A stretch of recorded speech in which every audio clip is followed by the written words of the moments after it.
The expedition had been 6 weeks in the jungle when Dr. Avani Sharma's compass was lost. She did not drop it.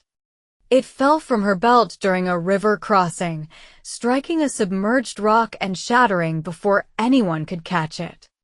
She watched it sink into the brown water with a feeling she recognized as the beginning of panic, and then deliberately let that feeling go. She sat on the riverbank and looked at her team.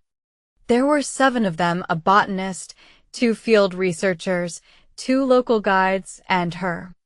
The guides knew this section of the jungle, but not the full route to the mountain research station they were trying to reach. They were 4 days from their destination. The jungle was dense, the paths were unmarked, and the light that filtered through the canopy gave no indication of direction. Her team looked at her. "We are fine," she said. "We have everything we need." She was not entirely certain this was true, but she said it with the steadiness of someone who meant to make it true. That first evening, she studied the moss on the trees. In this jungle, at this latitude, moss grew most thickly on the side facing away from the prevailing sunlight. She tested this against several trees, cross-referencing with what she knew about the direction of the sun at noon. She noted the direction the leaves on the upper canopy were tilted. The tree crowns leaned very slightly toward the dominant light source, especially in dense forest. She watched the movement of ants, who tend to work in lines that follow shade during the heat of the day.